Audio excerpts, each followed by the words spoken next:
course, the Roger Awards last night that Murray officiated at, which was a great event. And I actually got a bit of a slide here, Murray, just to acknowledge that. Oh, right. So Despicable Yui, right. It's a great pleasure to have Murray here. He's actually done quite a few seminars with the PMC over a number of years now, Murray, haven't you? And most of you, I think, do know Murray, but for the purposes of our audience out there, just to say that Murray is the national organiser of the campaign against foreign control of Aotearoa, New Zealand, an organisation which has been active really since the 70s and has tremendously carried the flag for an independent Aotearoa. So it's a great pleasure to welcome Murray. And before we just get started, we've got a little trailer from John Pilger's new film on a war against coming war on China, which I think sort of sets the mood quite well. Thank you. The world is being primed to regard China as a new enemy. The great power game is called perpetual war. Our first president, George Washington, said, if you want peace, prepare for war. Where are we going to stop this process before it starts a war? The aim of this film is to break a silence, and nuclear war is no longer unthinkable. The equivalent of one Hiroshima bomb was exploded in these islands every day for 12 years. They're not trying to run the world. They want to keep America from dominating. We need an enemy for all this money, and China's the perfect enemy. United States scientists conducted human radiation experiments to study how human beings absorb radiation. There's really nothing more terrifying than this. The Chinese, 2,000 years ago, built the Great Wall to keep the barbarians out, not to invade them. As we look at China on the map, we can see that China is the basic cause of all of our troubles in Asia. China, they want to dominate a huge chunk of the planet. It is time to show the whole world that America is back. I pity a country that would come up against us. We get better and better and better. As I was saying, I don't think this is being shown in Christchurch, just to update you, because people tend to forget with fresh disasters. In Christchurch at the moment, within the 4 avenues of Christchurch, there is one 34-seat cinema. That is it. So we don't get films like this at the moment. And when I approached that cinema last year to say, will you show commercially The Fifth Eye, they said, no, that's more suitable for film festivals. We're here to make money. So, yes. I've been interested to see the Pilger film, I refer to that. Okay, before I start, there is a table, one table down the back with some CAFCA material on it. Please help yourself to that. We have, this is a brief commercial break. We produce a regular newsletter called Foreign Control Watchdog, the latest issue of which is down there. Officially it's $5, but help yourself, I don't want to carry them back on the plane. On the cover they feature a good son of Auckland, namely Mr. John Minto, who is now a good son of Christchurch and ran a very interesting campaign for Mayor of Christchurch last year, and the cover story consists entirely of John's insider account of that mayoral campaign and his views on local government. I remember when I first met John, I said, what's it like living in Auckland, John? And he replied, and I quote, it always fucking rains. And I thought, yes, nothing has changed in the 30 years since I asked him that question. So there we are. And the other material down the back there, I mean, David mentioned the Roger Award announced last night, Despicable Yui. There's a copy of the judge's report down there, which is well worth reading. And also, unfortunately, there's not enough room to display on the table down there. My colleague Bill Rosenberg, who's CAFCA committee and economist for the CTU, has prepared a latest updated version of Who Owns New Zealand, namely what we call key facts. They're on our website, but there's some laminated graphs down there. Got quite a lot of media attention when that was released in February. To give one figure, 5 times more land was approved to be sold in 2016 to overseas buyers than was approved to be sold to overseas buyers in 2015. So something like 400,000 hectares was... Okay, let's get going. So, this is entitled Time for Independence from a Crumbling US Empire. The advent of the Trumpocalypse in the US provides an unprecedented opportunity to take a good hard look at Aotearoa's place in the world and to ask the question, why are we still a loyal member of the American empire? As the old saying goes, you are judged by the company you keep. But I need to be very clear from the outset, this is not about Donald Trump. I'm sure you're all sick to death of that subject. I don't think there's anything that I could say that would in any way add to the steaming pile of the old proverbial that's already been heaped on the man, mainly by himself. The only observation I'll make about Mr. Donald Trump, I actually share his name as my middle name, there we are, very presidential. The only observation I'll make about him is this. Some compare him to Hitler. I think that's incorrect. To me, he is Mussolini with hair. Trump is simply the catalyst who offers us a once-in-a-lifetime opportunity to build a campaign and to create a truly non-aligned Aotearoa.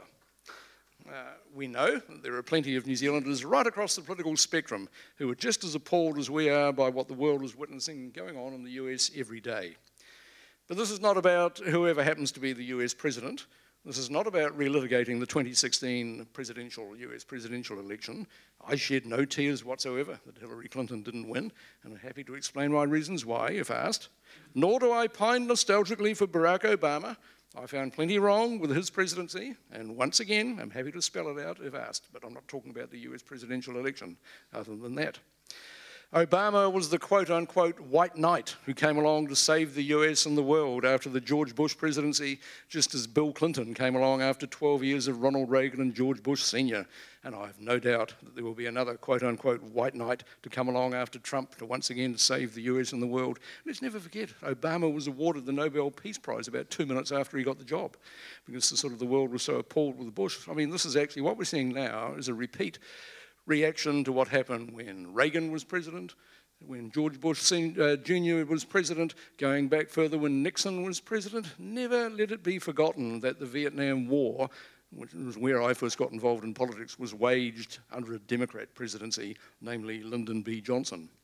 And actually, when my wife and I went to see the film Lincoln, starring Daniel Day-Lewis, Becky sat in shock for the first 15 minutes and told me she couldn't concentrate on the film because she couldn't get her head around the fact that, quote, Abraham Lincoln was a Republican. She kept repeating it to me in the dark and say, he was a Republican. This is about the Republican Party. And I said, that's right. Abraham Lincoln was a Republican. The slave owners and bastards and villains were the Democrats. So, okay. So all of that stuff is irrelevant. I'm here to talk about the empire. Who the emperor happens to be at any given time is neither here nor there. This is about the longer view and the bigger picture. As David has said, I'm the organiser for the Campaign Against Foreign Control of Aotearoa, or CAFCA, which is based in Christchurch and has members throughout the country. There should be a few more of them here tonight. We've been going for more than 40 years. We grew out of the great and very successful global anti-imperialist campaign of the 60s and 70s against that war in Vietnam, waged by Democrat administration of firstly John F. Kennedy and Lyndon Baines Johnson, and then taken over by Richard Nixon and the Republicans. Bipartisan war. What I'm talking about here takes us right back to Kafka's roots, back to the future, so to speak. In fact, this is so retro, David. This is so wonderfully 1970s retro that I think it shouldn't actually be live streamed. We should be recording it on reel-to-reel tape recorder and release it as a long-playing record, actually, and vinyl. And it should have the cover art. It should have me with a beard and long hair and my denim jacket on again. So there we are. That's wonderfully retro. Kafka said it's time for this country to pull the plug, to finish the business started in the 1980s, which saw New Zealand both nuclear free and out of ANZUS. Now, people here, you know what ANZUS is? You know what I'm talking about? ANZUS? Okay. I tend to forget it was actually back in the 80s. And to break the chains, military, intelligence, economic and cultural, that continue to bind us to the American empire. Let's deal with the world on our terms, not on those dictated from whichever empire we happen to be a junior member of at the time. Somebody needs to take the initiative, and we're happy to do so. Accordingly, CAFCA is preparing to initiate and drive a nationwide dialogue to advance the case for a non-aligned Aotearoa based on policies of economic, military, and political independence.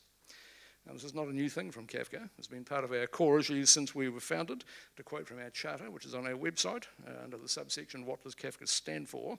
Quote, an independent Aotearoa based on policies of economic, military, and political self-reliance, using Aotearoa's resources for the benefit of the people of Aotearoa and refusing involvement in the self-serving military and economic treaties of big foreign countries.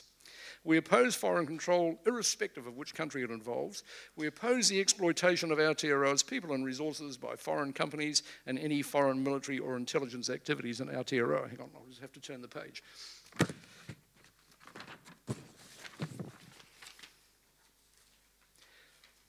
There's another part in our charter which is worth quoting. unquote. CAFCA is a protest group. Hello, Sally, how are you? Yes.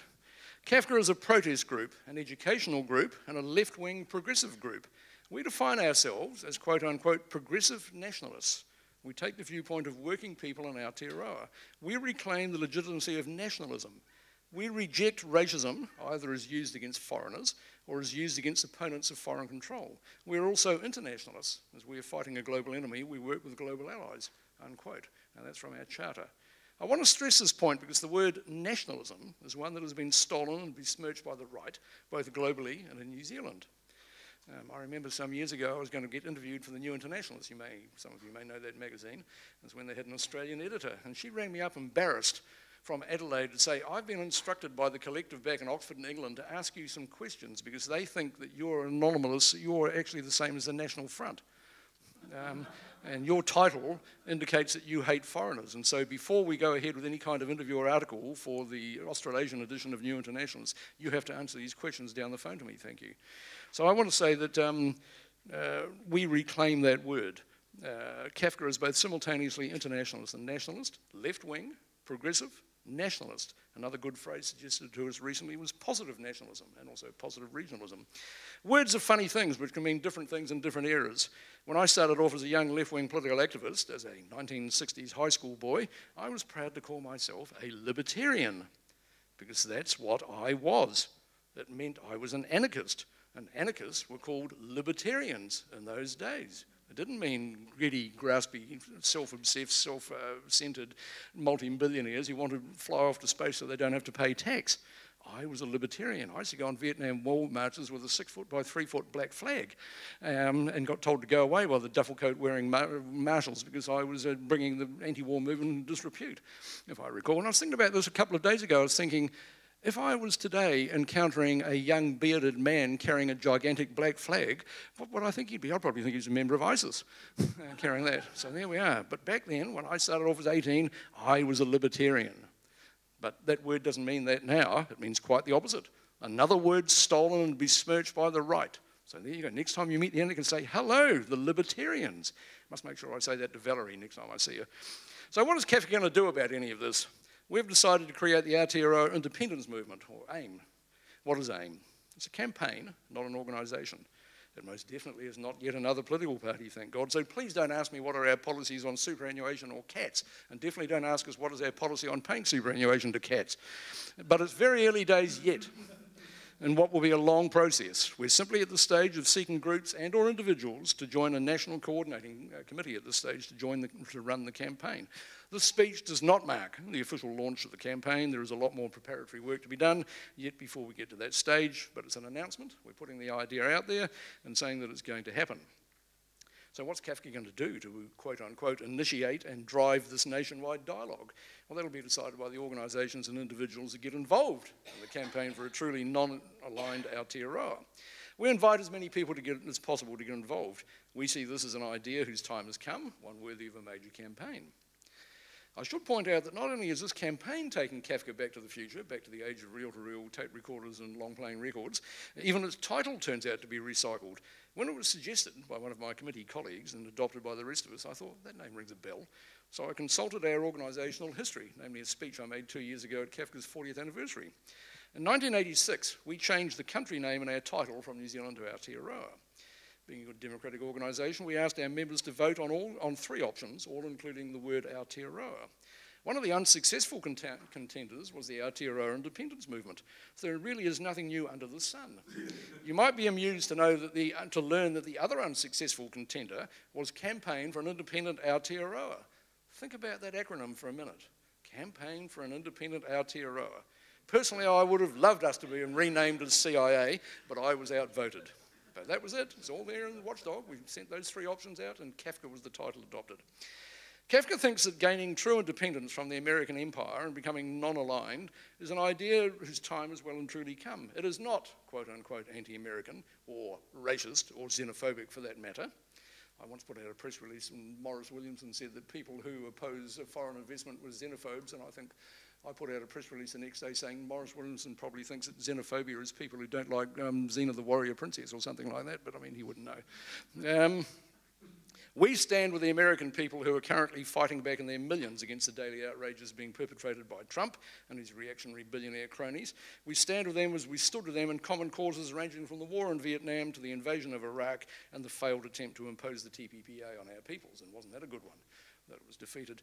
Nor is CAFCA some quote-unquote far-left voice in the wilderness in calling for this. No less a pillar of the establishment than Christchurch's Press newspaper published a very recent editorial on February the 18th. I've got it here, actually. I clipped it out of the paper. Entitled, "Ties with US Must Be on New Zealand's Terms." This is a very interesting headline from the second biggest newspaper in New Zealand. Very interesting headline, February the 18th. "Ties with US must be on New Zealand's terms." All right, Christchurch Press, not the Herald or the Dom Post, although Dom Post has written good stuff. That's exactly what CAFCA and AIM are saying. This press editorial is worth quoting. Quote, "What has to be remembered is that New Zealand has also grown up a lot since the ANZUS TIF 30 years ago." Note the stuff, Murray, the ANZUS TIF. "The anti-nuclear stance has matured into a more robustly independent New Zealand foreign policy," says the Christchurch Press in February. "The old alliances with Britain and the US are in the past," says the Christchurch Press. "New Zealand is now more interested in the United Nations and other multilateral arrangements," unquote. Still quoting. "Our independent small nation stance will become more important in the Trumpian era when US foreign policy will become more uncertain and unpredictable. Our helpful American friends are very welcome here, but it is good to extend the hand of friendship on our own terms and not as a junior partner in an outdated alliance," unquote, says the Christchurch Press in February. They don't put names on editorials. I don't think they put names on Herald editorials or any editorials, actually. This is really quite extraordinary coming from a paper like the Press or any other mainstream New Zealand media outlet. When the ANZUS, quote, TIF was raging 30 years ago, the Press and its mates were proclaiming that the sky would fall. As recently as the criminal invasion of Iraq in 2003, the Press, which was then owned by Mr. Rupert Murdoch, faithfully parroted the US and UK propaganda line. "Those weapons of mass destruction are just round the corner. We're going to find them tomorrow." Front page lead stories all over the Christchurch Press in 2003. The editorial, and they just parroted US propaganda, the editorial also includes some eyebrow-raising wishful thinking. "Try telling our mates in the SAS that, quote, the old alliances with Britain and the US are in the past," unquote. Try telling the head of Defence Force, but that's what the Press said in February. Let's get rid of all this stuff. The reference in the Press editorial to, quote, "our helpful American friends," is to the very recent role of the US Navy and Coast Guard in helping New Zealand after natural disasters. But in the case of the 2016 Kaikoura earthquake, the US Navy was not sent here for the purpose of helping with that. Nobody has actually yet worked out how to predict earthquakes. I don't think somebody in the Pentagon said, "Oh, look, we've got this intelligence from our Waihopai spy base, and there's going to be an earthquake in Kaikoura next week. Let's send a warship there and get sort of good publicity." No. Oh, is that what they did? Ah, right. They must have created 18,000 of the bastards in Christchurch then. That warship was to be sent to Auckland to be the centrepiece of the New Zealand Navy's 75th anniversary celebration held here last November, a political propaganda role to soften up New Zealand public opinion by being the first US warship to visit New Zealand in more than 30 years. The Kaikoura quake happened and was seized as public relations gold. The Press editorial also has a glaring omission in it, which I'll come to a little further along. Now, the CAFCA committee had some internal debate about the title of this speech, referring to the US empire as quote-unquote crumbling, specifically suggested by your old mate Bill Rosenberg, David. Yes, the US is far and away the world's mightiest and therefore most dangerous military power, which is what this Pilger film's about, but all empires have a use-by date, and their strength wanes and then they're gone, either literally, as in the disintegration of the huge land empire of the former Soviet Union, or they fade away over time until they're just a memory, like the good old British Empire. And the evidence is there that the US empire has reached its tipping point. The evidence comes in various forms. One obvious one is the inexorable rise of China as the up-and-coming empire whose unquestionable economic power is rapidly being accompanied by its growing military power. Another piece of evidence is the increasing military and political relevance of the US in the Middle East, which has been one of its major strategic concerns for many decades. I'm talking about the war in Syria, where the US has been reduced to being just one player among many and not one of the important ones. I'm talking about the resurgence of Russia under Putin, which is sticking it to the US across a whole spectrum of issues, and a richly ironic turn of events is accused of interfering in US politics, payback time for many years of US interference in Russian politics. Don't just take our word for it that the US empire is crumbling. Donald Trump's election slogan, repeated ad nauseum, was, quote, "Make America Great Again." Tens of millions voted for that, and it won him the election. Of course, Trump and co don't want to end the US empire anytime soon. They want to reassert its quote-unquote greatness and continue lording it over the rest of the world. A cornered rat is always the most dangerous, which makes for dangerous times ahead for the rest of us. But the evidence is that the US empire is indeed crumbling. One thing that I should say here, and this is my personal opinion, I don't think CAFCA has ever discussed this, it strikes me as glaringly obvious that not only should we get out of the US empire, but we should also cut all vestigial ties with our original empire, namely dear old Mother England. Get rid of the Queen of England as our head of state and save ourselves the megabucks that cost us New Zealand taxpayers to run a Governor-General as her representative. Make all the necessary constitutional and legislative changes that flow from that. John Key made a feeble attempt to start the process with his flag referendum, but that was such a half-pie sort of thing, so much a case of putting the cart before the horse, that it predictably failed. I know people, indeed I'm married to one, who voted for the old flag on the grounds that if John Key supported the new one, then it wasn't going to get voted for. And I think there are a lot of people like that.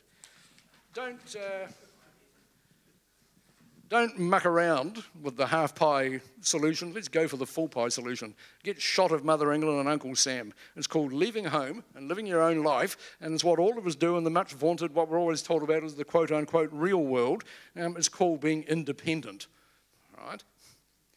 Don't we already have an independent foreign policy? Well, we're most definitely nuclear-free, and that's something we're very proud of.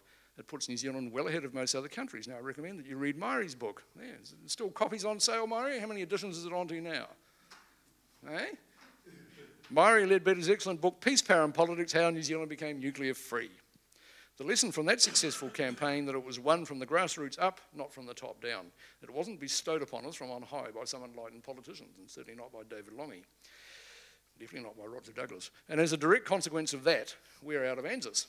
But the key fact about that one is that New Zealand was kicked out. We didn't leave of our own accord. If things had panned out the way that that 1980s Labour government wanted, we would have had our cake and eaten it by both being nuclear-free and still in ANZUS.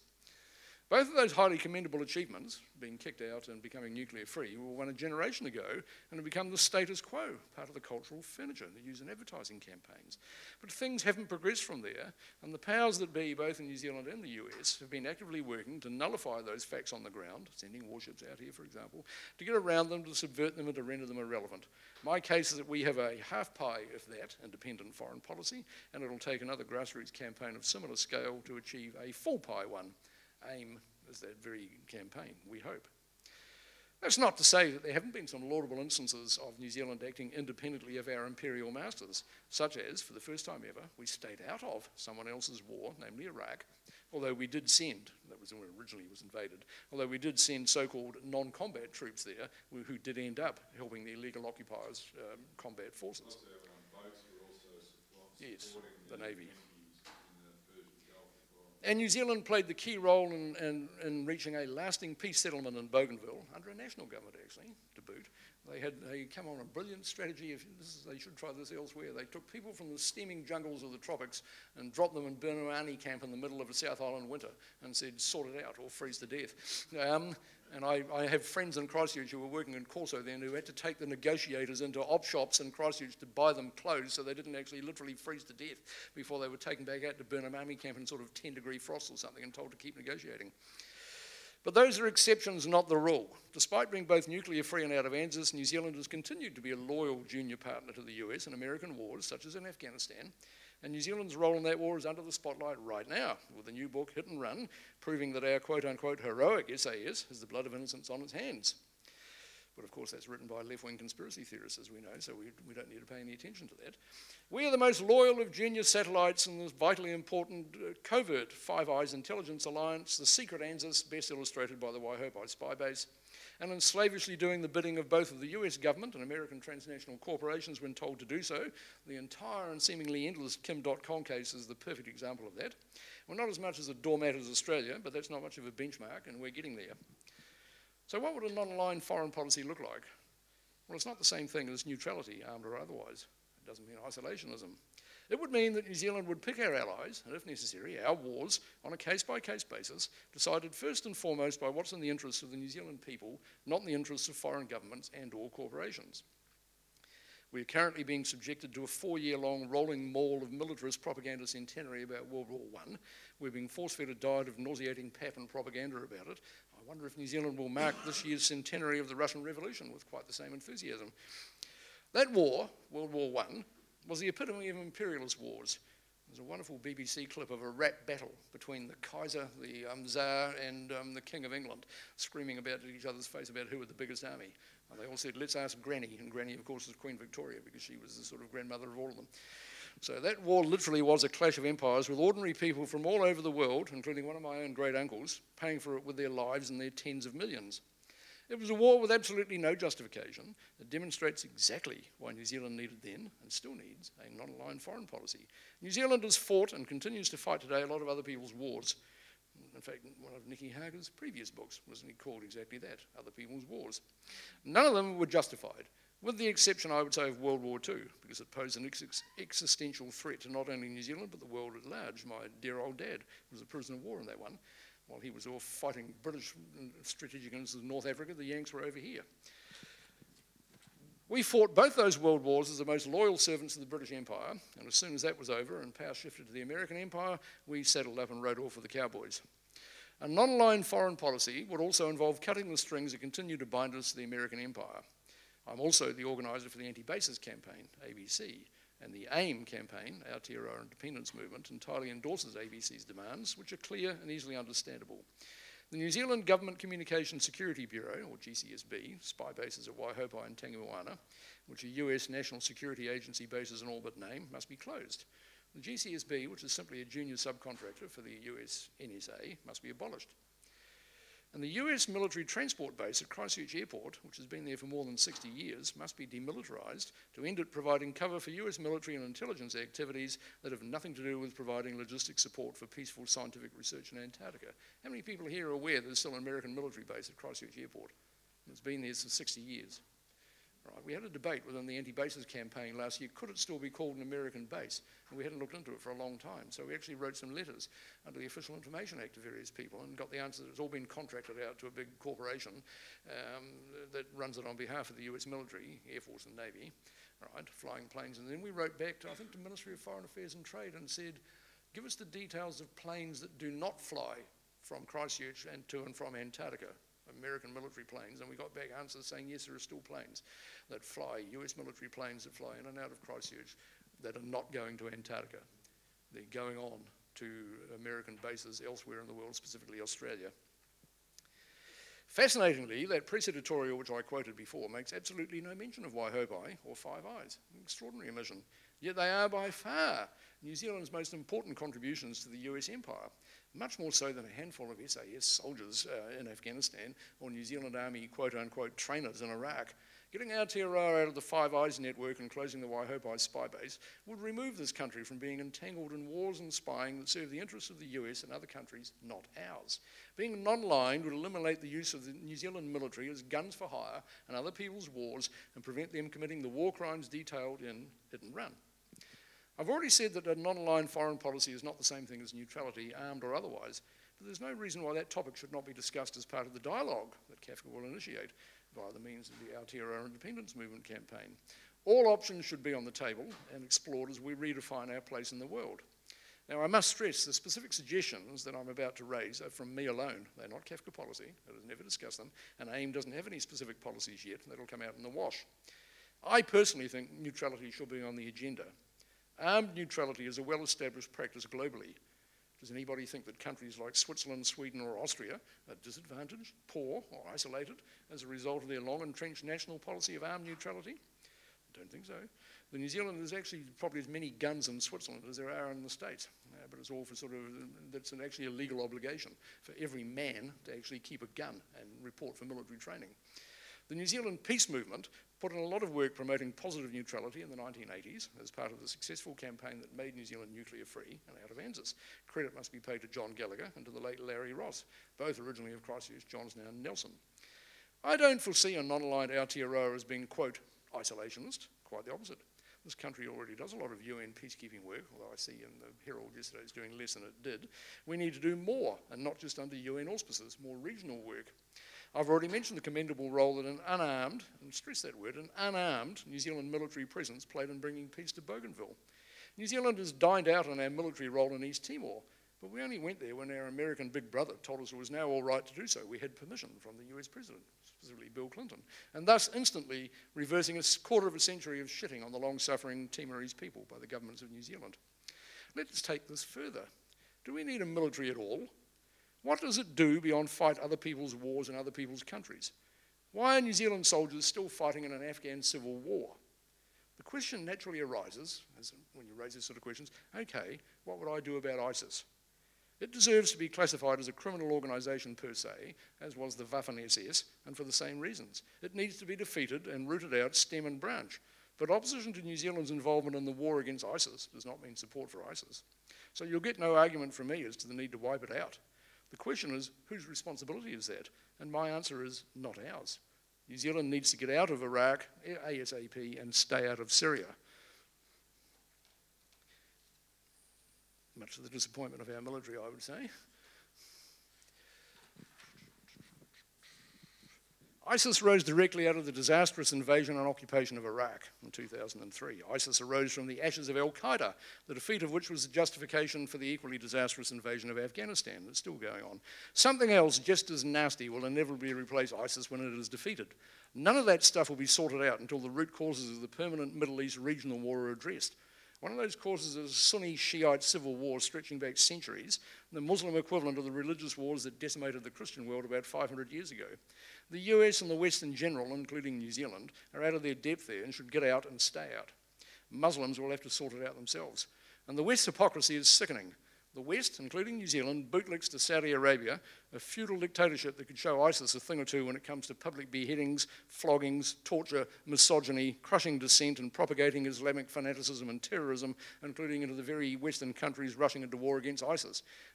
But Saudi Arabia is the Western world's petrol bowser, isn't it? So that's why John Keegan go there. So do we need a military at all? I've got a question for you.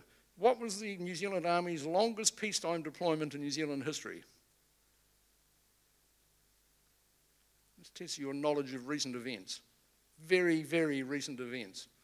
The longest peacetime deployment of the New Zealand Army in New Zealand history. Come on. Are you saying we're in peacetime now? Well, we'll move past the questions of definitions, Greg. Oh, come on. Graham. No, in New Zealand. The longest deployment of the New Zealand Army in New Zealand in peacetime. That's dead right. That's dead right. The longest deployment. Their occupation of the Christchurch CBD for more than 2 years after the February 2011 killer quake. Very strange sensation to go to collect your mail and have to go past armoured cars with baby-faced soldiers manning them in the middle of town. I saw these poor bored soldiers having to man the cordon every day and I felt sorry for them. And a wonderful, wonderful piece of propaganda. The Somali community took them some food when they felt so sorry for them standing outside Pack and Save in a Christchurch winter.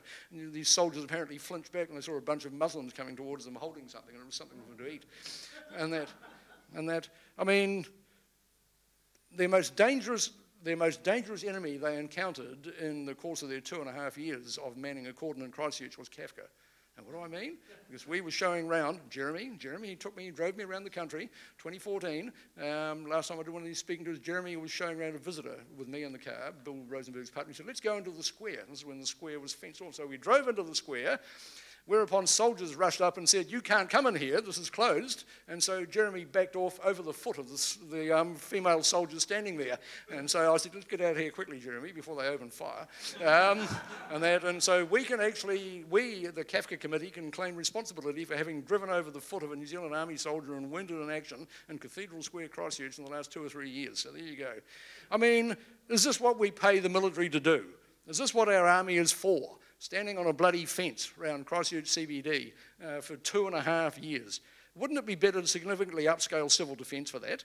Or even create a national guard to handle disaster relief, there seems to be no shortage of it, and any rising civil unrest that people might be worried about.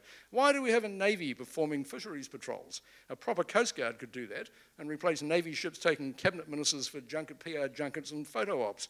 The Air Force only now performs transport roles. There's no combat capability. So demilitarise those planes and helicopters. So is this all pie in the sky stuff? Is there a country in the world without an army? Is there? Yeah. Name one. The one associated with the US, Costa Rica. Yeah, that's right. There's one that comes to mind. Yes, Costa Rica, which inhabits a much rougher neighbourhood than we do. Yeah, well, there you go. Costa Rica is the one that comes to mind precisely because you've only got to go back 30 years. That part of the world was the obsession of the American empire. And yet right in the thick of all that stuff, all the Nicaragua and El Salvador, if we were having this meeting 30 years ago, everyone in this room would know the name of the head of the Salvadoran president. I couldn't tell you who it is now. And Costa Rica, right in the middle of that, has not had an army since 1948. They've certainly got an army. They're armed neutrality. And Sweden has got a huge arms industry. Think of the... Yes. Sweden's not as independent as you might have. No. Think of the tens of billions of dollars in this country that could be freed up for really important national priorities like health, education and housing. How much are they spending on the military over the next 20 billion or something, if I recall? Yes, that's right. Yes. The cops could handle any domestic counter-terrorism work currently allocated to the military. They've got enough guns and they like waving them around. And the cops could replace the spies. The advantage is that, theoretically at least, their actions are accountable into a court. So just what have we got out of being in the Western Alliance, or what John Key described as, quote, the club? Well, John got to play golf with Barack Obama, and he's probably pleased that he doesn't have to do so with Donald Trump. In fact, my wife suggested that as a theory of why John Key resigned, because he couldn't stand the prospect of playing golf with Donald Trump. Where were our allies when we were subjected to the only act of state terrorism committed on New Zealand soil, namely France's murderous attack on the Rainbow Warrior in the city? Where were our allies when Mossad, the Israeli spy agency, committed a hostile act of espionage on our soil, once again in this city, namely seeking to criminally gain New Zealand passports for the purposes of state terrorism? So that's the thanks we get for being, quote, in the club. Terrorism and espionage committed on our soil by our, quote, unquote, allies. That's the thanks. Still speaking personally, I advocate a non-aligned Aotearoa pursuing an activist foreign policy. There is plenty of unfinished business, to quote Roger Douglas. Yes, 2017 does mark the 30th anniversary of the landmark nuclear-free law. What tends to be forgotten is the Longy Labor government tried to have its cake and eat it, i.e. by going nuclear-free and staying in ANZUS. The Yanks were having none of that and kicked us out. And thank God, imagine being in ANZUS with Donald Trump. But that same Labor government went to great lengths to assure our big brothers that we would not spread, and Mari will know this phrase, quote, the Kiwi disease. People remember that phrase? The Kiwi disease. It sounds like you should wash your hands afterwards. And we haven't. So let's do so. Let's actively work for a nuclear-free world, one country or region at a time if necessary. Let's demand that all the nuclear powers, overt and covert, and I'm talking to you, Israel, disarm and dismantle their weapons of mass terror and genocide. And I mean all, not just the North Korean loonies and the Iranian theocrats. That, to me, is the real terrorists. The people who actually have the arsenals that could wipe out all life on Earth. Not a bunch of nutcases waving black flags, etc., etc. These are the terrorists with the stockpiles, all of them. So let's speak truth to power and tell countries such as Australia and the US what we find abhorrent in areas such as their human rights and race relations practices, because that's what friends do. And in the case of those two countries, they've never hesitated from telling us what they think about us or giving us unsolicited advice. That's one of the reasons my dear old dad actually swapped voting from National back to Labour. He said, I never supported that fat bastard Longy in his nuclear-free policy, but I won't have bloody Australians telling us what to do. And it was voted in this country. The US State Department patronisingly does an annual public assessment of every country in the world. Let's ensure that New Zealand does the same on the US. Successive governments have always said that our belonging to, quote, the club enables us to punch above our weight to sit at the big boys' table. Good. Let's do something useful about major global issues. I've already mentioned the need to address root causes in the Middle East. Unusually, New Zealand did just that in the dying days of the Obama administration, last December, using our temporary Security Council membership to vote against illegal Israeli settlements in occupied Palestine. We only did that because the US told us we were allowed to, and crucially, abstained from using its veto for the first time ever in any Security Council discussion on Israel. The reaction from Israeli Prime Minister Benjamin Netanyahu was typically threatening hyperbole. He said it represented, quote, a declaration of war by New Zealand on Israel and the other countries that had voted for the means. So let's get on the right side of history in the Middle East, like eventually we did in places like South Africa and East Timor. Regionally, Aotearoa needs to be much more activist. As the first world capitalist economy, we are part of the climate change problem that threatens the whole world, and nowhere more imminently than our tiny Pacific neighbours. there is clamour for New Zealand to take in more refugees, and I fully support that. The inhabitants of these doomed atolls need to be at the top of the list. All of them, if necessary. We're only talking thousands of people. This is not a solution to the problem of climate change. That's a whole other but vitally related issue, one which Trump is actively making worse. It is merely a reaction to the problem, a recognition that we have a responsibility to help our neighbours whom we have harmed. There are other regional issues that Aotearoa should be addressing. Decolonisation of France's Pacific Empire is an obvious one, and it's not just France. Why isn't Aotearoa supporting the people of West Papua, who only want what the people of East Timor got, independence from a violent and genocidal Indonesian occupation? I have a personal interest in the Philippines. It is commendable that Norway is sponsoring the interminable peace talks between the government and the revolutionary left, which has been waging a war of national liberation for 50 years. But why did one of our Asian near neighbours have to go to the other side of the world to get such help? Why hasn't Aotearoa recognised the alternative government of the Philippines, the one headed by the National Democratic Front? And why are we pussyfooting around with President Rodrigo Duterte, a man who makes Donald Trump look like a sensitive new age guy, a president who I was going to say makes him look like a puff, but that's no longer PC to say that, so a sensitive new age guy, a president who openly incites mass murder. Why specifically was he allowed to enter this country and this city in 2016? I suggest that he be barred from any future visits, or if he comes here, that he be arrested under international law as a mass murderer, which is what happened to the murderous Chilean dictator General Pinochet, who was arrested and held in Britain on an international warrant. He was eventually set free and went home to die in his bed, but it gave the old bastard a well-deserved fright. Now, once again, global power, economic at first, with political and military still to come, is shifting from the US to China, presumably the subject of the Pilger film. I do not advocate New Zealand transferring its allegiance to becoming a loyal servant of the arising Chinese empire. Many mainstream commentators have remarked on the irony of the US adopting protectionism under Trump, with China stepping into the spotlight as a champion of globalization and what is laughingly called free trade. I'm not surprised. When I was young, the Western media, the likes of the Christchurch press, unfailingly referred to quote-unquote communist China or quote-unquote red China. I think they should be now compelled, possibly by the Press Council, to routinely refer to capitalist China. That the president of capitalist China is going to have talks with Donald Trump in Mar-a-Lago, and that the foreign minister of capitalist China was in Auckland last week talking to Bill English. Let's have some balance in the headlines. It's also interesting, I mean, this is just going off the script for a minute. Did you ever meet Rui Ali, David, when you were in your journalism days? Did you ever get to interview Rui?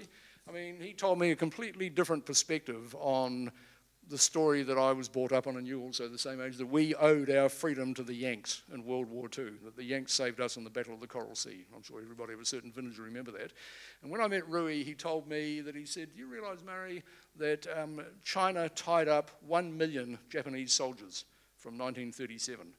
1 million soldiers that were not free to fight the Americans and to invade New Zealand.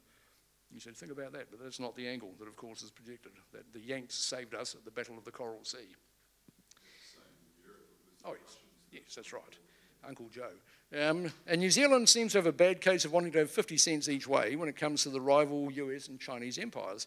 China's our biggest trading partner, but we're still a very active military and intelligence junior partner of the US, whose main priority in its recent military, trade and foreign policies has been to contain and confront China.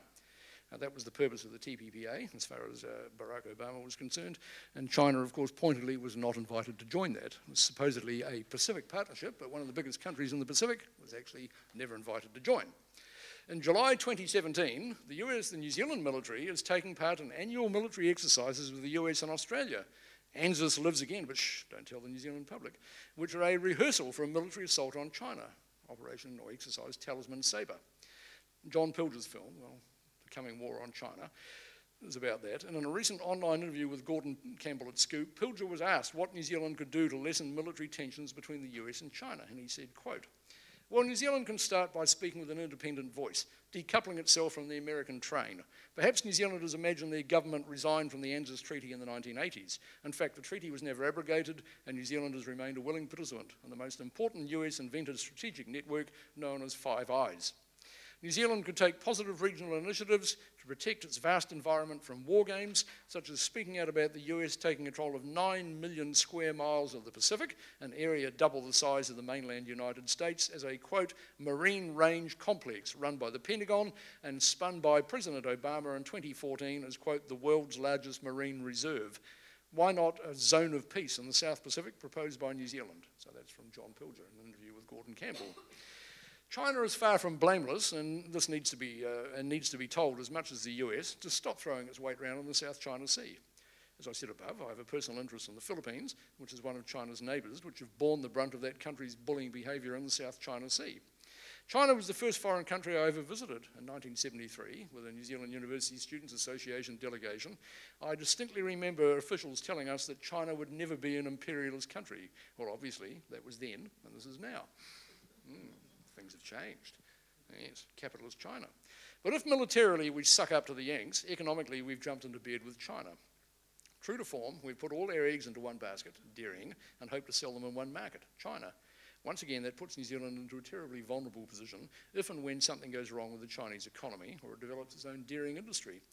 As the trade-off for that short-term gain, New Zealand has opened the doors to a Chinese takeover of that very industry and the rich farmland on which it depends. So it'll be a race to see which comes first. China developing its own dairy industry, meaning that it won't need New Zealand anymore, or China owning the New Zealand dairy industry, rendering the question academic. Now, I need to make clear that I'm using the example of China only to make the point. My criticism would be the same if the country involved was Australia, the US, Britain, Japan, or wherever.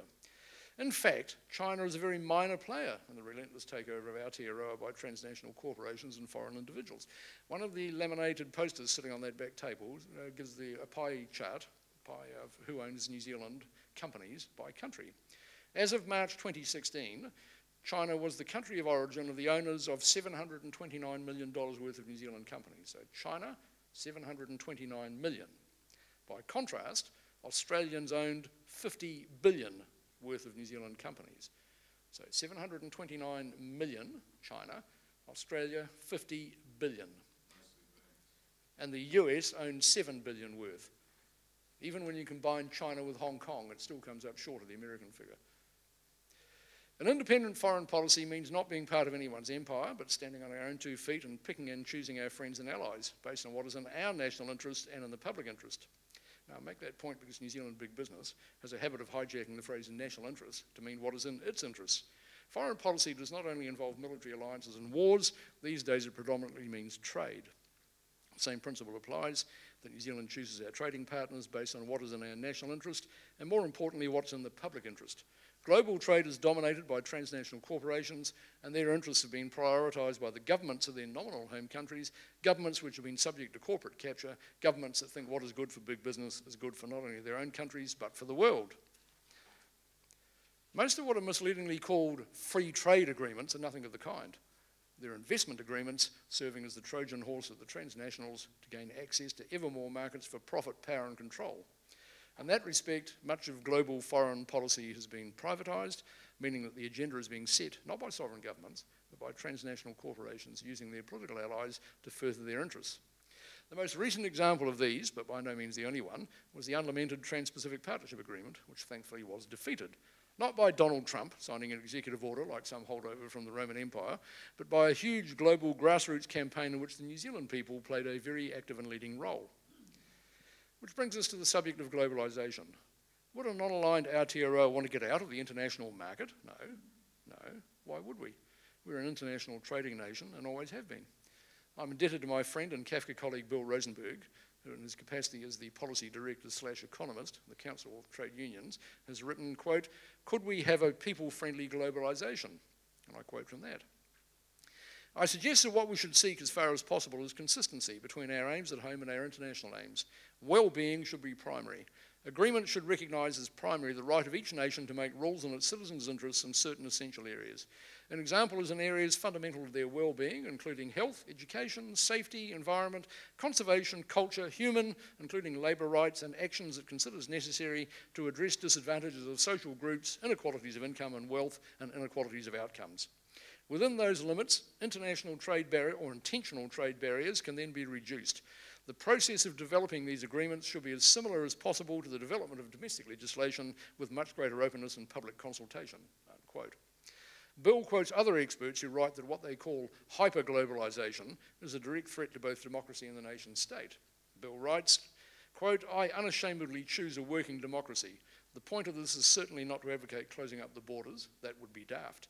The point is that the current intense model of globalization, hyper-globalization, must be reformed to make it friendly to democracy within nation states, unquote. Bill's whole article is well worth reading. It's the lead piece in the February 2017 CTU Monthly Economic Bulletin, which he writes as part of his job. Now I realise that a lot of these words are political dynamite and mean very different things to different people. Words and phrases such as, quote, non-aligned, independence, sovereignty, nation state, democracy, globalization. Questions arise. Independence from whom and for whom? How do you define democracy? Is it sovereignty for Aotearoa's people or peoples? I once spent one whole meeting, a whole Saturday afternoon, deciding where the apostrophe should go in a group's title, i.e. should it be people, apostrophe S, or peoples, S apostrophe? It sounds funny, but it was deadly serious and important, and it had nothing to do with grammar. So before any question here, for instance, says, I've heard no mention today of Tino Rangatiratanga, or indeed any question beginning with the phrase I've heard no mention of, I point out that all CAFCA is doing, via the AIM campaign, is initiating a nationwide dialogue. There's lots of things I haven't mentioned here. By which I mean both CAFCA and AIM are not a political party presenting a package of policies, not presenting a manifesto. Definitions and questions will be part of that dialogue process. How would being non-aligned affect ordinary New Zealanders in their daily lives? Let's look at one area which is central to CAFCA's reason for being, and therefore I'm most definitely speaking on CAFCA's behalf about this. That area is, of course, the whole one of foreign control, as per our title.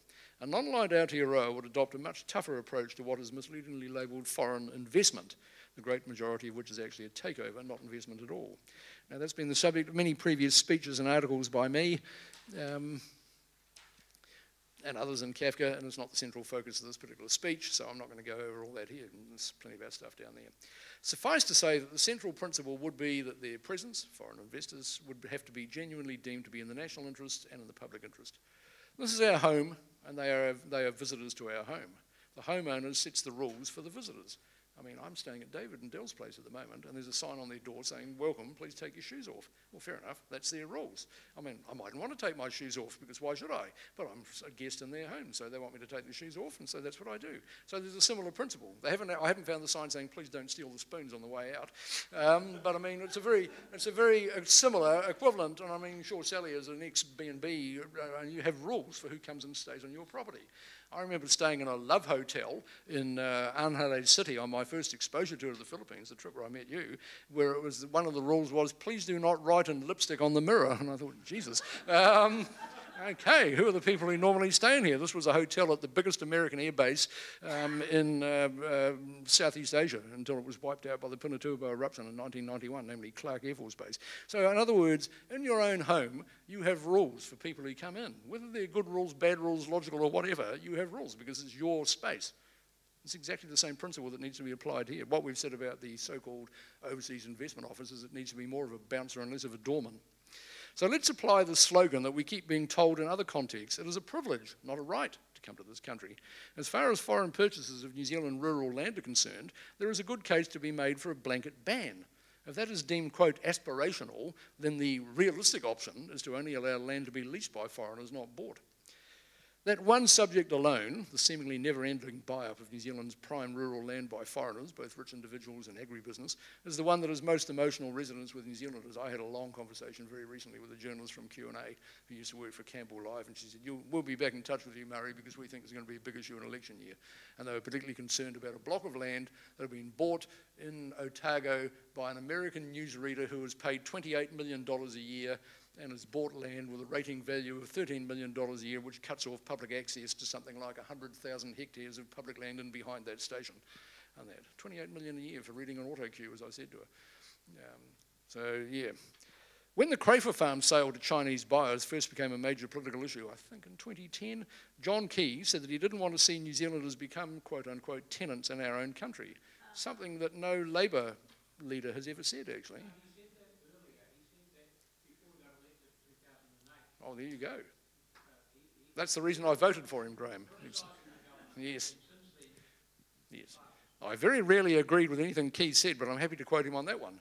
Naturally, his deeds as Prime Minister for 8 long years did not match those words. Now, I need to make plain here, this has got nothing to do with immigration. CAFCA does not, quote-unquote, hate foreigners. In my case, I had an Australian migrant grandfather in the days when Aussies came here to get work, way back 100 years ago. And I'm married to a Filipino and have a large family in the Philippines, many of whom have visited New Zealand, including this fair city. Immigration is not our issue, except for subjects like absentee foreign owners, landlords and speculators having an adverse effect on the country's housing crisis and homelessness. We have no problems with migrants coming here to live and work. The Christchurch rebuild depends on them. 10% of the population of Christchurch at the moment is construction workers. And a lot of them, I mean, actually come from countries like Ireland, one of whom bought a house 2 doors from us, and Filipinos. And the 2013 New Zealand census established that several streets not very far from our suburb of Addington, the major language is now not English, but Filipino. That's right, there's so many there. And this is my personal opinion, I believe that New Zealand can and should take a lot more refugees.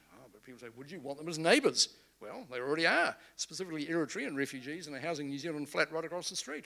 No problems, very nice people. Better, in fact, than some of the no-hope Kiwis we've endured as neighbours. One of the more memorable things about Valentine's Day 2016 was, one, there was a huge earthquake which actually sent some more of the Christchurch cliffs crashing into the sea. And so Becky said, let's go for a walk to calm our shattered nerves. And so out we went, and we thought, what the hell's that sound? And it's a very strange sound I've never heard in 35 years and living in that house. And it turned out to be ululating African women dancing in the middle of the street, celebrating an Ethiopian Orthodox wedding. And I thought, no, this is not something you normally see in a quiet street in Addington on a Sunday afternoon. Neighbours had poured out, and there they were, these women covered to head foot in magnificent finery, dancing in the middle of the street, which was blocked with a stretch limo for the bridal party, about 30 minutes after the earthquake. And then we continued to go for a walk into Hagley Park, where we encountered an African dance party, which was also enjoyable. And then we carried on further into Hagley Park and encountered the night noodle market, where there was something like 40,000 people attending. And so I thought, yes, the face of the city is actually changing. And this was all within a matter of hours of a major earthquake that sent cliffs crashing into the sea. So yes, we've got Eritrean refugees living across the road from us, actually. Had interesting discussions with them. What we do need a lot less of, however, is the foreign absentee owner rich pricks, to use Michael Cullen's immortal phrase, buying up and sealing off great tracts of New Zealand's rural land for use as bolt holes or private playgrounds. As we all know, US billionaire Peter Thiel, he's in this morning's Herald actually, was this year revealed as having effectively bought New Zealand citizenship under the, exceptional circumstances. Nobody else has ever got it, nobody except him. Effectively bought New Zealand citizenship in order to buy land for his bolt hole here, once again in the South Island, unhindered, and to have all the benefits and none of the obligations involved in actually living here. New Zealand is all the fashion for the American super-rich 0.01% wanting bolt holes. A recent, very long New Yorker magazine article entitled Doomsday Prep for the Super-Rich included this, quote, "The growing foreign appetite for New Zealand property has generated a backlash. The campaign against foreign control of Aotearoa, the Maori name for New Zealand, opposes sales to foreigners. In particular, the attention of American survivalists has generated resentment. In a discussion about New Zealand on the Modern Survivalist, a prepper website, a commentator wrote, quote, Yanks, get this in your heads, Aotearoa is not your little last resort safe haven, unquote. CAFCA's fame has obviously spread. We've never been contacted by the New Yorker, so that was drawn to our attention. They never contacted us. I also did an interview with the Wall Street Journal this year about Waihopai, which they'd never heard about, etc. So we have these people coming here. When the TV journalist rang me up to discuss land sales, and we ended up talking specific instances, and she said, I live in the Wairarapa and commute to Wellington. And I said, oh yes. And she said, you've heard of a man called James Cameron? And I said, yes, the filmmaker. And I said, well, at least he lives in this country. She said, no, he doesn't, Murray. No, he doesn't. He got permission to come into this country from the Overseas Investment Office to permanently reside here. That's what he said. But his wife didn't like the school, so they've gone back to live in California.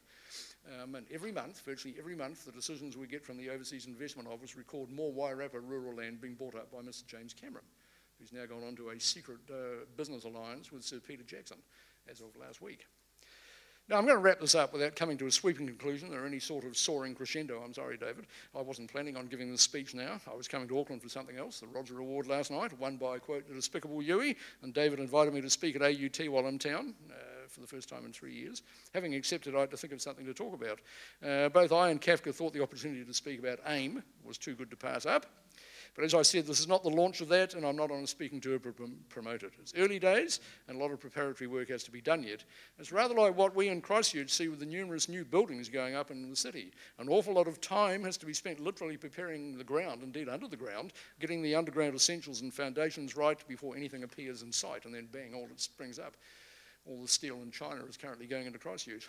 The whole purpose of announcing the Aotearoa Independence Movement campaign is to initiate and drive a nationwide dialogue to advance the case for a non-aligned Aotearoa based on policies of economic, military and political independence.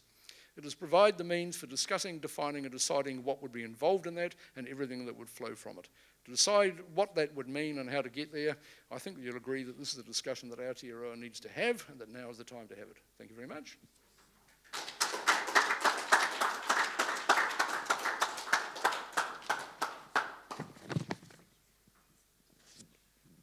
Thanks very much, Murray. It's really challenging thoughts. For sort of half pie New Zealand foreign policy, and really the challenge for armed neutrality. I think we've got a lot of really good questions. I'd just like to sort of mention something, Murray, that you picked up about Timor-Leste and New Zealand's role there. It was a very proud role right at the end in helping to formulate newly independent country in the region, and I had the good fortune of going there with the New Zealand mission in 2007 for the first presidential elections. Tremendous experience. But the fact is that New Zealand's, basically turned its back on Timor-Leste for 24 years and towed it up to Indonesia all that time, as it's doing now with West Papua. But anyway, so we've got some time for questions and for Murray, so anybody like to? Thanks. One of the things you alluded to, could you just identify yourself for our live streaming? Thanks so much, and please use the mic. It's really needed for the recording. Thanks. Graham East, I'm not representing any group, but I've just got a question. You alluded to the use of the word investment, which has been basically trashed and purloined. Is there any prospect of actually restoring the meaning of that? Because what we have constantly is people buying out New Zealand companies or New Zealand land or New Zealand inventions, and the government says, oh, that's investment. Whereas in most cases they're not actually investing, they are simply latching onto a good thing.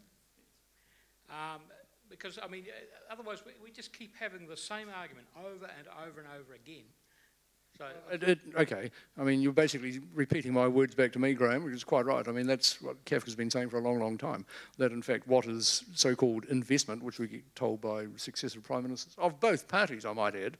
I mean, the last update of the Overseas Investment Act was done under Labour in 2005. And they are as wedded to that whole quote, open economy philosophy as National is. So it will require political changes. It will require literal acts of parliament. It will require change in political will. It will require change of government, but not just a change of government to the Labour Party. That's what it will require. So to get back, yes, I mean, it would need a whole lot of tightening up, even in things like house sales that we've tended to stay away from. I turned down an interview with that slimy bastard Mike Hosking when they wanted me to come on TV to talk about house sales. We thought, oh, no, I'm not getting all that stuff. But then we had an internal discussion within the CAFCA committee about, okay, do we have some kind of a policy on house sales to foreigners? And so Bill Rosenberg said, well, have a look at the Australian policy. So we did. Had a look at, they have a thing called the Foreign Investment Review Board. And so over there, if you actually have to build a house, and if you buy a house, you have to live in it, etc. And individual house sales have to be approved by the Australian equivalent of the Overseas Investment Office. And there are refusals, actually, sometimes at the sort of bureaucrat level and sometimes at the cabinet minister level. So there is one example where we say, oh no, you couldn't do that, you couldn't stop people buying houses in this country, for example, because that's private property transactions. Well, the Aussies, with a similar sort of nutty Tory government as New Zealand, possibly more so, have done it for years. So it's all a matter of political will and laws, etc. But it'll take more than Andrew Little becoming Prime Minister of New Zealand. And I mean, speaking of, for example, in my anti-bases campaign hat after the latest Why Hope I demonstration, Bronwyn Summers wrote to Andrew Little and said, what's Labour's policy on Five Eyes? And Andrew Little wrote back and said, the Labour government will stay in Five Eyes. That's what he put in writing. So, I mean, it'll take more than that, I'm afraid, yes. My name's Dave Brown. I am curious about why there aren't any younger people in this audience.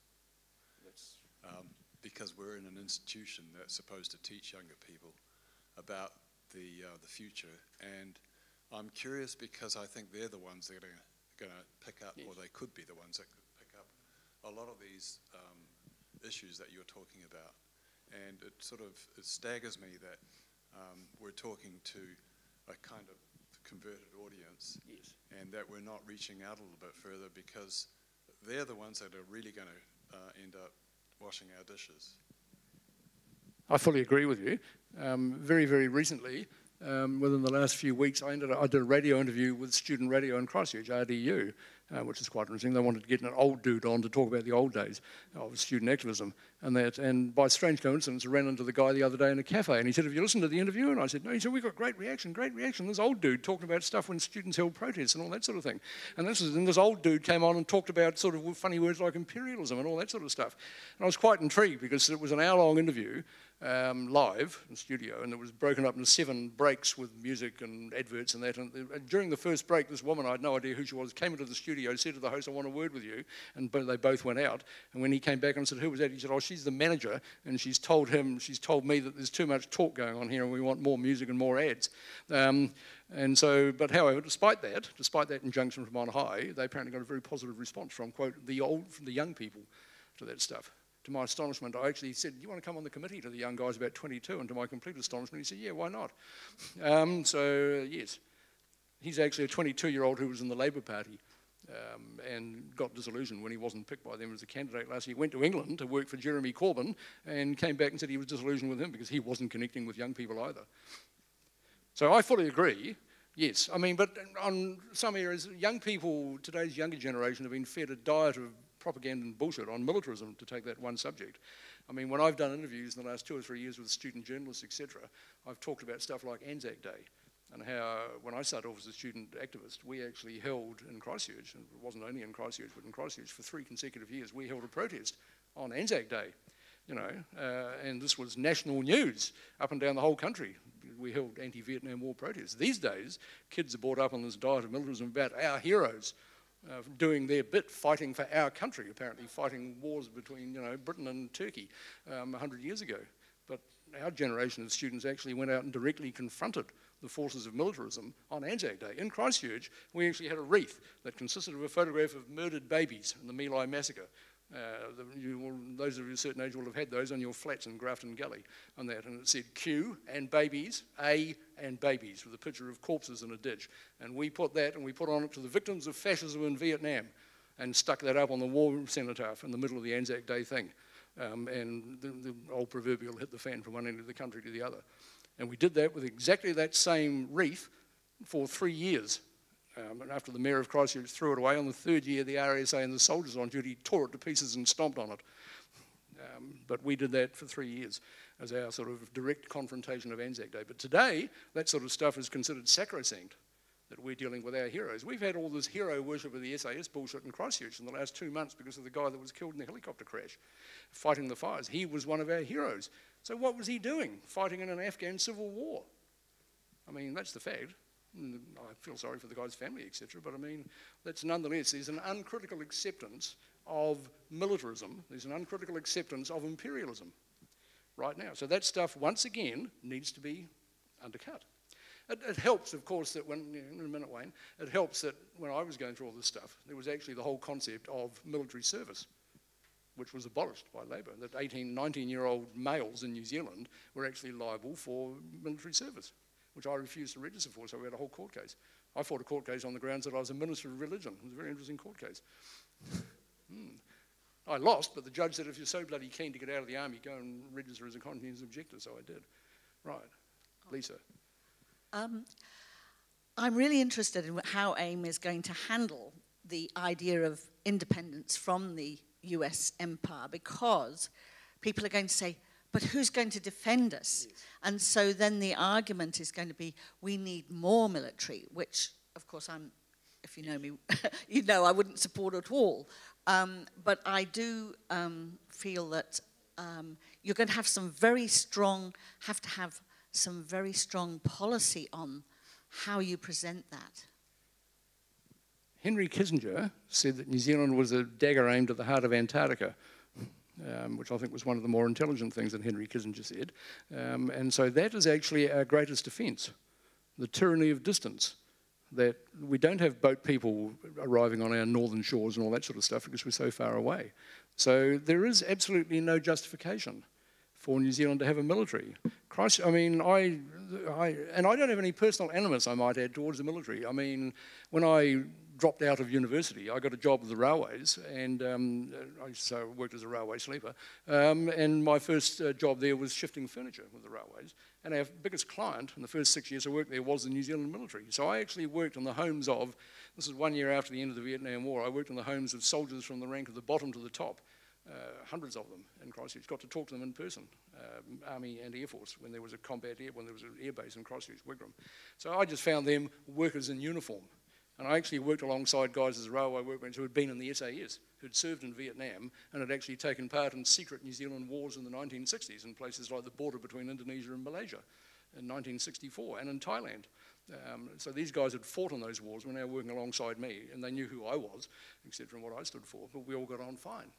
So I don't have any personal animus against the New Zealand military, and I don't see that you could actually sell the justification for it. That when you say need strong policies.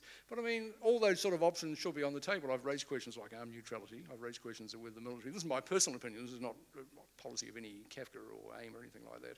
All these things should be discussed. Some of the people that have responded to the message we put out about AIM, one in particular I'm thinking of was a guy called Dick Ryan, who used to be a Navy commander, who's now the Democrat spokesperson on defence. He said, I've been advocating this stuff since the mid-70s. So there's a whole school of thought there. But I don't think that the Americans don't actively defend us. I mean, the whole ANZUS thing, for example, they reserved the right under ANZUS. There's never any automatic trigger. It was not like somebody's attacked, Indonesia's attacking New Zealand or something, so America comes to our rescue. If they deemed that it was not in their interest of the United States, they didn't have to. They had an out written into the ANZUS treaty. So they weren't protecting us at all. Yeah, but Northrop Grumman would be encouraging them to get involved because that's an opportunity to profit. Of course. That's the whole military-industrial complex, Greg. Yeah. Wayne, did you have a question, Wayne?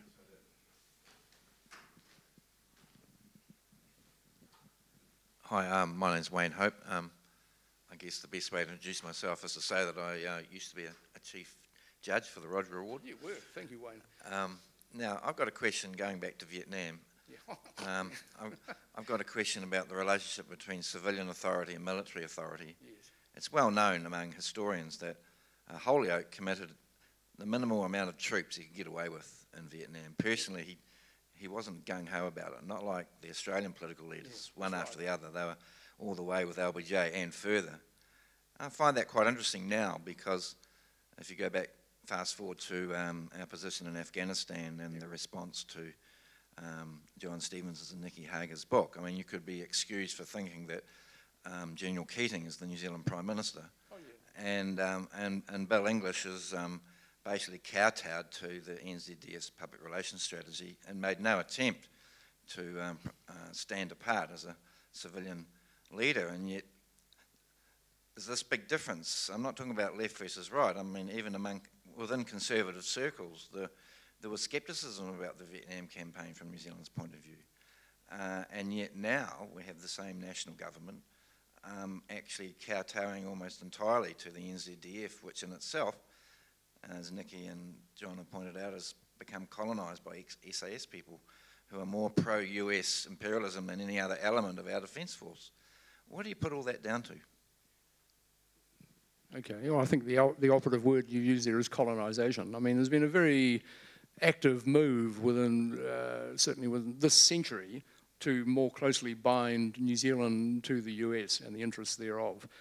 We've had, I haven't mentioned tonight, the Washington Declaration, Wellington Declaration, the one that, and Wellington and Washington, right, which was tied New Zealand under the previous, when Hillary Clinton was Secretary of State.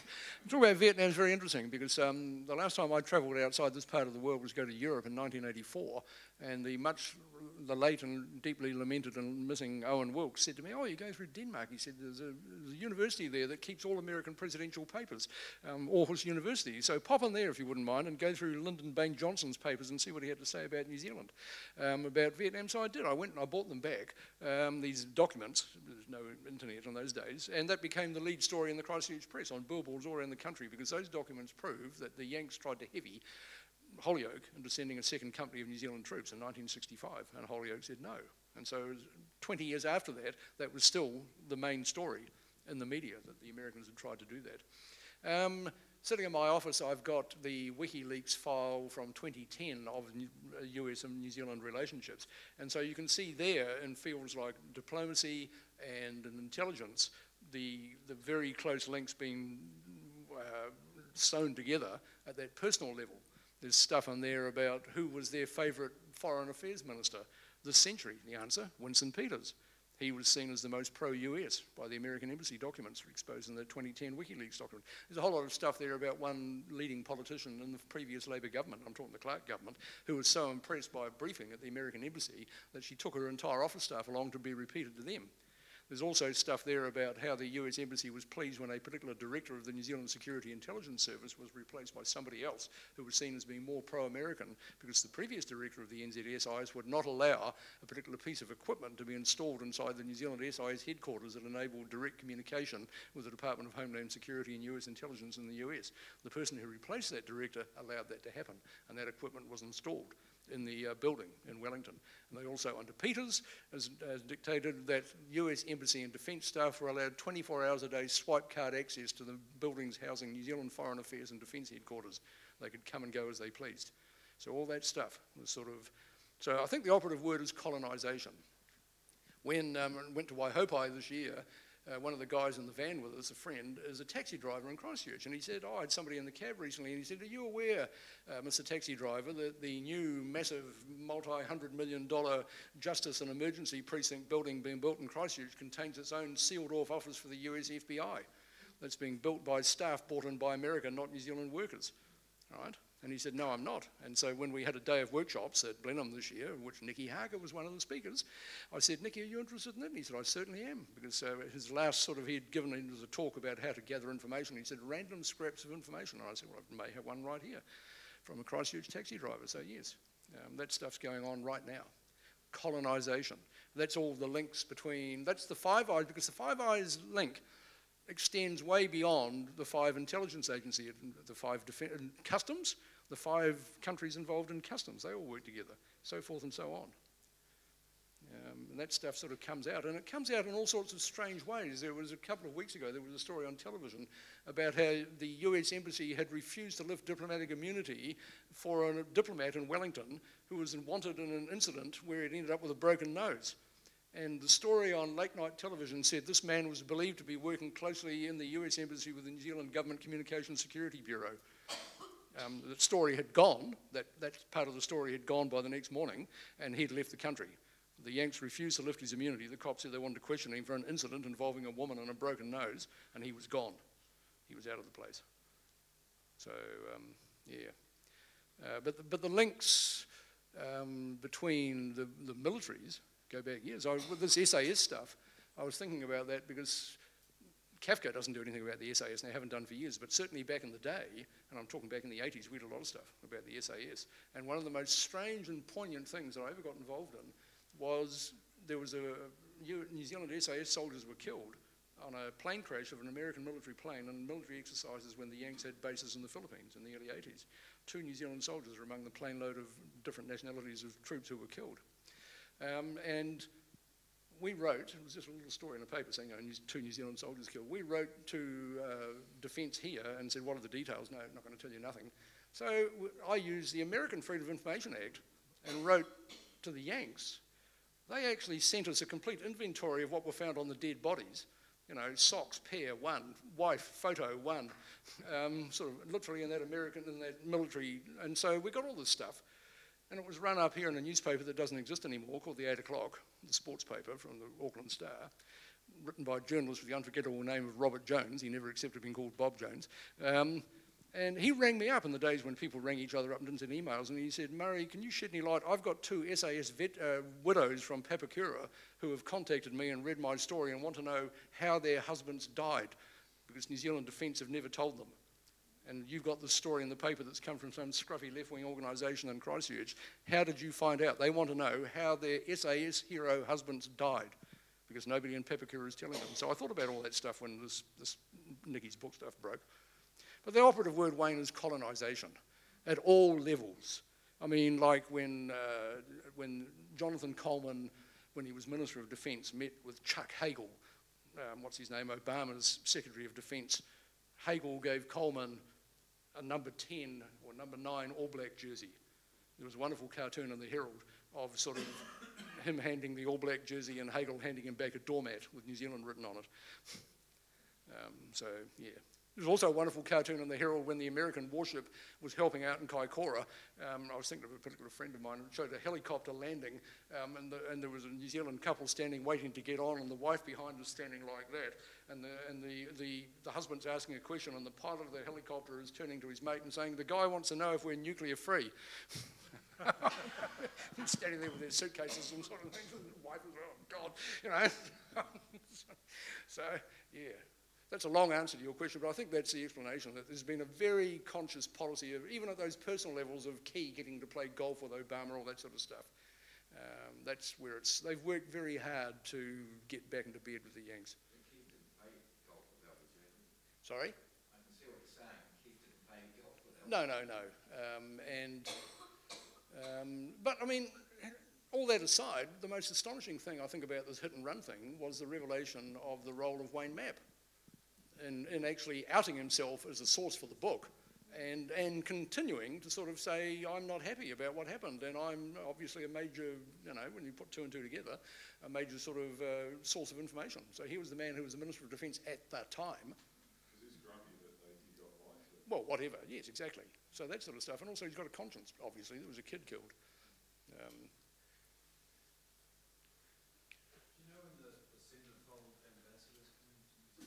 When the who?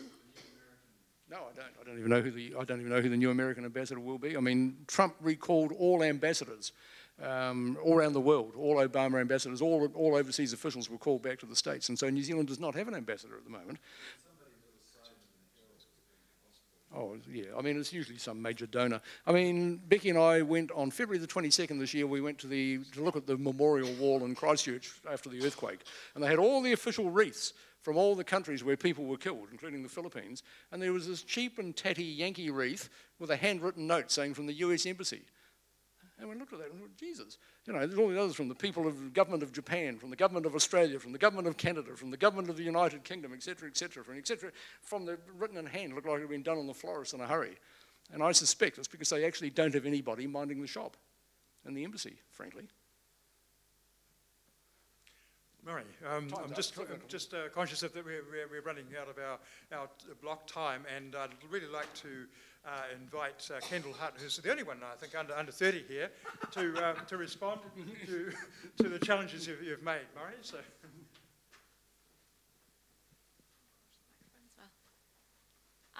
You know, as David said, under 30. I'd just like to thank Murray for a very interesting talk.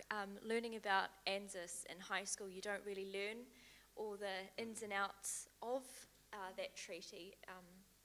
So very enlightening talk. Nice that it wasn't solely about Donald Trump. I think everyone in the room is actually probably sick of hearing about that president. And I think very interesting to see how the Aotearoa independence movement moves forward.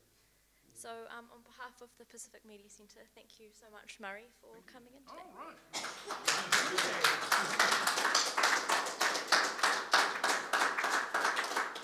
All right.